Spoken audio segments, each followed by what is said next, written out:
वर्ष 2023 को international year of millets घोषित किया है। आपको ये जानकर भी बहुत खुशी होगी कि भारत के इस प्रस्ताव को 70 से ज्यादा देशों का समर्थन मिला था। अगर सारे किसान मिलकर गेहूं चावल को छोड़ के इनको उगाएं तो हजारों करोड़ का तो भारत का खर्चा बच जाए दवाइयों का। आप गेहूं खा के 2 घंटे बाद शुगर चेक कराते हो, बढ़ी हुई आती है ना कई बार, आप ये चेक कराओगे खा के तो नहीं बढ़ी हुई आएगी। आज दुनिया भर में इसी मोटे अनाज का, मिलेट्स का क्रेज बढ़ता जा रहा है। साथियों, जब मैं मोटे अनाज की बात करता हूं तो मेरे एक प्रयास को भी मैं आज आपको शेयर करना चाहता हूं। पिछले कुछ समय से भारत में कोई भी जब विदेशी मेहमान आते हैं, राष्ट्राध्यक्ष भारत आते हैं, तो मेरी कोशिश रहती है कि भोजन में भारत के मिलेट्स यानी हमारे मोटे अनाज से बनी हुई डिशेस बनवाऊं। और अनुभव यह आया है, इन महानुभावों को यह डिशेज बहुत पसंद आती है और हमारे मोटे अनाज के संबंध में, मिलेट्स के संबंध में काफी कुछ जानकारियां एकत्र करने का वो प्रयास भी करते हैं। मिलेट्स, मोटे अनाज प्राचीन काल से ही हमारे एग्रीकल्चर, कल्चर और सिविलाइजेशन का हिस्सा रहे हैं। हमारे वेदों में मिलेट्स का उल्लेख मिलता है और इसी तरह पुराणनुरु और तोलकप्पियम में भी इसके बारे में बताया गया है। आप देश के किसी भी हिस्से में जाएं, आपको वहां लोगों के खान पान में अलग अलग तरह के मिलेट्स जरूर देखने को मिलेंगे। हमारी संस्कृति की तरह मिलेट्स में भी बहुत विविधताएं पाई जाती हैं। ज्वार, बाजरा, रागी, सावा, कंगनी, चीना, कोदो, कुटकी, कुट्टू, ये सब मिलेट्स ही तो है। भारत विश्व में मिलेट्स का सबसे बड़ा उत्पादक देश है। इसलिए इस पहल को सफल बनाने की बड़ी जिम्मेदारी भी हम भारतवासियों के कंधे पर ही है।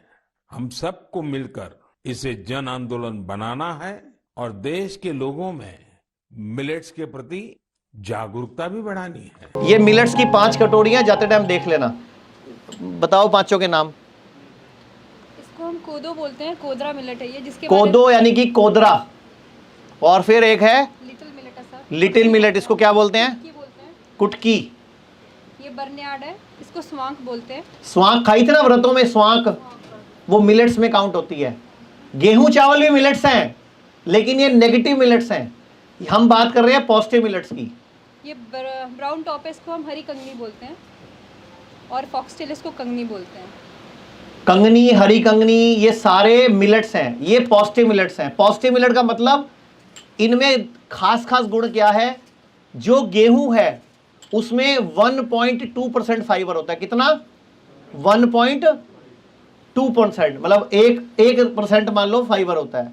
चावल में 0.2% फाइबर होता है और इन सब में 9% से ऊपर फाइबर है, 9 से ऊपर। और ये सारे अनाज पानी भी कम लेते हैं, इनमें पेस्टिसाइड की जरूरत भी नहीं होती और अपने आप उगते हैं और खर्चा भी कम कराते हैं। हमारे देश की जरूरत है ये आज की डेट में। अगर सारे किसान मिलकर गेहूं चावल को छोड़ के इनको उगाएं तो हजारों करोड़ का तो भारत का खर्चा बच जाए दवाइयों का। ये इतने अच्छी चीज है। एक सबसे बड़ी खास बात, जब आप गेहूं चावल खाते हो तो बॉडी में इमीडिएटली शुगर का ब्लास्ट होता है, शुगर बढ़ती है बॉडी में, शुगर ब्लड में, क्योंकि वो इमीडिएटली ग्लूकोज को ब्लड में रिलीज कर देते हैं। इन मिलेट्स की खासियत क्या होती है? ये पूरा दिन धीरे धीरे रिलीज करते हैं, धीरे धीरे। आप गेहूं खा के 2 घंटे बाद शुगर चेक कराते हो, बढ़ी हुई आती है ना कई बार, आप ये चेक कराओगे खा के तो नहीं बढ़ी हुई आएगी, क्योंकि ये धीरे धीरे पूरे दिन में एक जैसा रिलीज करते हैं। इनमें जो कार्बोहाइड्रेट की और प्रोटीन की रचना है वो स्पाइरल शेप में है, लेकिन गेहूं चावल में क्या है? स्ट्रेट है, वो सीधा ब्लड में मिक्स हो जाते हैं। दूसरी बात, आप सब लोगों ने गुरु ग्रंथ साहब, गुरु नानक देव जी को तो सुना ही है ना। गुरु नानक देव जी के वृतांत में जब उन्होंने भागो के हाथ की रोटी खाई थी मर्दाने के साथ, तो कोदरे की रोटी खाई थी। वो कोदरा इसमें है, कहीं नहीं लिखा हुआ गेहूं की रोटी खाई थी। कहीं नहीं लिखा हुआ चावल खाए थे, क्या लिखा हुआ है? कोदरा, और कोदरा उसमें मिलेट्स है। तो ये सारे हमारे पुराने अनाज हैं जो हमारे पूर्वजों ने बताने आपको छोड़ गए। पहले आप लोग पूरा साल कभी गेहूं नहीं खाते थे। आप याद करो, अपने घर में कोई बुजुर्ग है पूछो, पहले पूरा साल गेहूं नहीं खाते थे।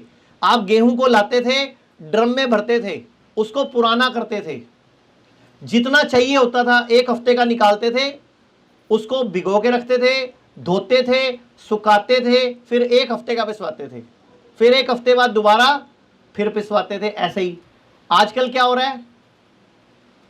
तो गलती हम सब की है, हमारा खाना बिगड़ गया, हमारा खाना बिगड़ गया, तो बदले में क्या मिलेगा अपने को? शरीर बिगड़ गया।